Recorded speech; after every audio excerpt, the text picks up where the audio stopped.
नमस्कार दोस्तों, स्वागत है आपका मेरे चैनल राधा की आवाज में।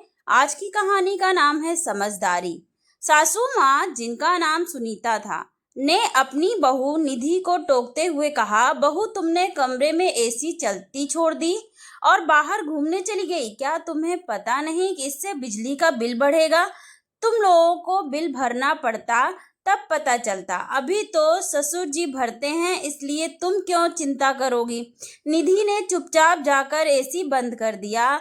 उसके पति राज को लगा कि कहीं नई नवेली पत्नी को माँ की बातों का बुरा न लग जाए, इसलिए वह उसके पीछे पीछे गया और उसे समझाने लगा। माँ की बातों का बुरा मत मानना। निधि ने हंसते हुए कहा, अरे इसमें बुरा मानने वाली कौन सी बात है? मेरे मायके में भी जब हम इस तरह से पंखा या एसी चलाकर छोड़ देते थे तो मम्मी भी यही कहती थी। यही बात यहाँ मम्मी ने भी कही है। इसमें गलत क्या है? राज को यह सुनकर बहुत खुशी हुई कि उसकी पत्नी इतनी समझदार है।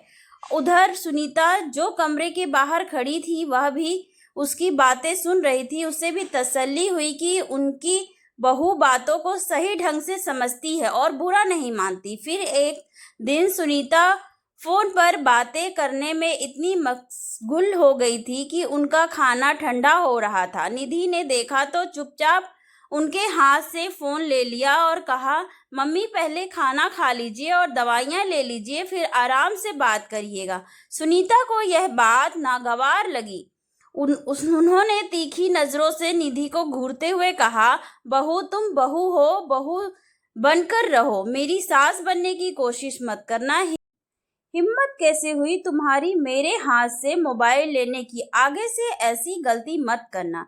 यह सुनकर निधि की आंखों में आंसू आ गए। वह दुखी हो गई, लेकिन उसने कुछ नहीं कहा। थोड़ी देर बाद सुनीता पानी लेने के लिए रसोई की तरफ जा रही थी तो उन्होंने निधि की आवाज सुनी। निधि फोन पर अपनी माँ से बात कर रही थी और कह रही थी, माँ, मैं तो सासू माँ को अपनी माँ की तरह ही मानती हूँ और उनकी किसी भी बात का बुरा नहीं मानती। जैसे आप मुझे डांटती थी वैसे ही वह भी मुझे डांटती हैं, लेकिन मम्मी, वो मुझे अपनी बेटी की तरह नहीं मानती। सुनीता ने जब यह बात सुनी तो उन्हें एहसास हुआ कि निधि की भावनाओं को उन्होंने अनदेखा कर दिया है। निधि आगे कह रही थी, मम्मी, मैं सिर्फ चाहती थी कि वह वक्त पर खाना खा लें और दवाइयाँ ले लें। फिर मुझे समझ में आ गया है कि चाहे बहू कितनी भी कोशिश कर ले, सास ससुर कभी उसे अपनी बेटी जैसा प्यार और हक नहीं दे सकते।